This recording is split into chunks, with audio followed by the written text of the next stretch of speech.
नमस्कार। आज मैं आपको भारतीय संस्कृति की विशेषताएं बतलाने जा रही हूँ। भारत एक विशाल देश है। यहाँ की जलवायु विविध प्रकार की है। भौगोलिक दशा भी सर्वत्र समान नहीं है। यहाँ अनेक जातियों के मनुष्य रहते हैं। आर्य, द्रविड़, किरात, मुंडा आदि कितनी ही जातियों के लोग यहाँ बसे हैं।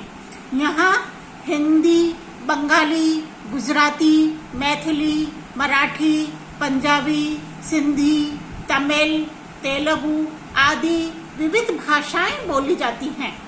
धर्म की दृष्टि से भी यहाँ एकता का अभाव दृष्टिगोचर होता है। हिंदू, मुसलमान, जैन, पारसी, ईसाई, सिख आदि अनेक धर्मों के लोग यहाँ रहते हैं। यहाँ की वेशभूषा, रहन सहन आदि में भी समानता नहीं है। इन समस्त विभिन्नताओं को दृष्टि में रखकर कुछ विदेशी विद्वानों ने यह कहना प्रारंभ किया कि भारतवर्ष नस्लों, धर्मों, भाषाओं, विश्वासों, रीति रिवाजों की दृष्टि से विभिन्न संस्कृतियों का संग्रहालय है। यदि हम भारत के इतिहास का गहराई से अध्ययन करें तो हम इस निष्कर्ष पर पहुंचते हैं कि इन समस्त विभिन्नताओं में भी भारतीय संस्कृति की मौलिक एकता छिपी है, जो इस देश की आधारभूत विशेषता है।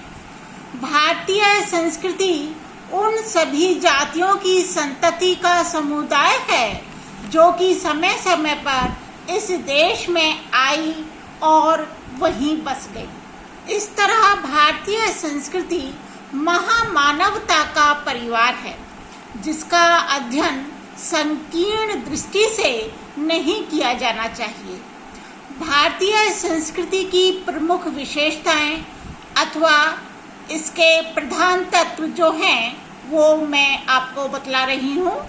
इसकी प्रथम विशेषता है प्राचीनता और सनातनता।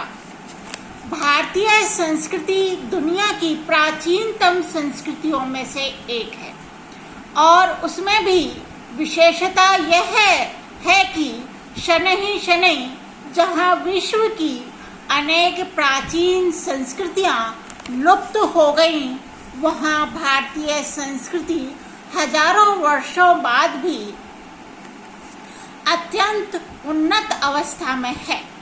प्राचीन भारतीय सामाजिक संस्थाएं, जाति, विवाह, परिवार, नातेदारी आदि सभी शताब्दियां व्यतीत हो जाने पर भी आज भी अपने अतीत को बनाए हुए हैं। पूर्व पाषाण काल के अनेक अवशेष भारत के विभिन्न क्षेत्रों से प्राप्त हुए हैं। हड़प्पा और मोहनजोदड़ो की खुदाई से प्राप्त अवशेष भारतीय संस्कृति की प्राचीनता और सर्वोत्कृष्टता को सिद्ध करते हैं। ये प्रमाणित करते हैं कि जब विश्व की अन्य भागों में संस्कृति के अंकुर फूट रहे थे तो उस समय भारत में एक विकसित और समृद्ध संस्कृति पल्लवित हो चुकी थी। भारतीय संस्कृति की प्राचीनता इस तथ्य से भी सिद्ध होती है कि इसने लगभग 4-5 हजार वर्षों से विश्व की विभिन्न संस्कृतियों को प्रभावित किया है। भारतीय संस्कृति की दूसरी प्रमुख विशेषता है अद्भुत समन्वय शक्ति। भारतीय सभ्यता एवं संस्कृति के अमरत्व का प्रधान कारण उसकी समन्वय शक्ति है। प्रसिद्ध इतिहासकार डार्डवेल के शब्दों में भारतीय संस्कृति उस महासमुद्र के समान है जिसमें अनेक नदियां आकर विलीन होती जा रही है। वास्तव में विशाल, व्यापक और उदारतापूर्ण भारतीय संस्कृति में नए पुराने सभी प्रकार के तत्वों को विलीन करने की शक्ति विद्यमान है। सिंधु घाटी की संस्कृति और आर्य संस्कृति के समन्वय से जो संस्कृति जन्मी वह अपनी समन्वयात्मक शक्ति के कारण आज भी जीवित है। इसमें संदेह नहीं कि पाश्चात्य सभ्यता ने हमारे सामाजिक जीवन को ठेस पहुंचाई, किंतु हमें पाश्चात्य सभ्यता के कल्याणकारी तत्वों को ही अपनाना चाहिए। भारतीय संस्कृति की महत्वपूर्ण तीसरी विशेषता है सहिष्णुता एवं महानता। अपनी सहिष्णुता के कारण भारतीय संस्कृति महान है।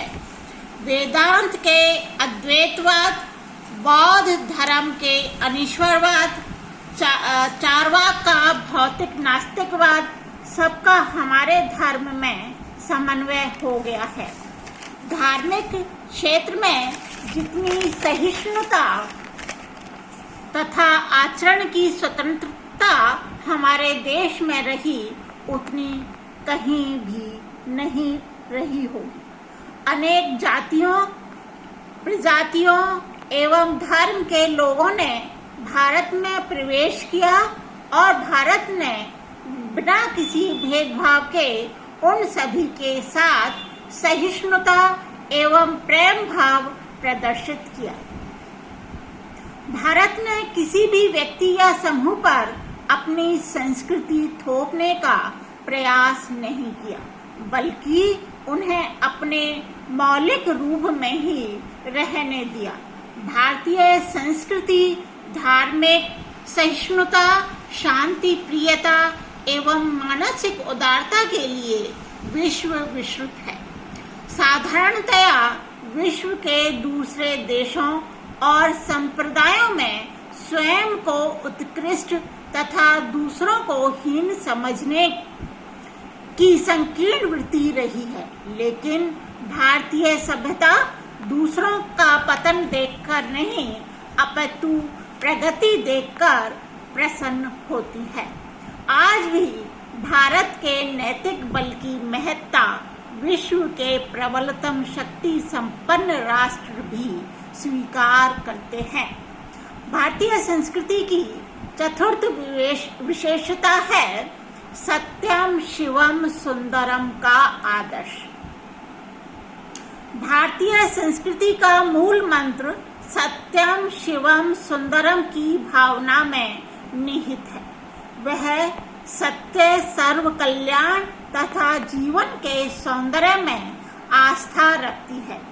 सत्यम शिवम सुंदरम की भावना में ही जीवन की संपूर्णता है और यही भावना भारतीय संस्कृति की प्राण है।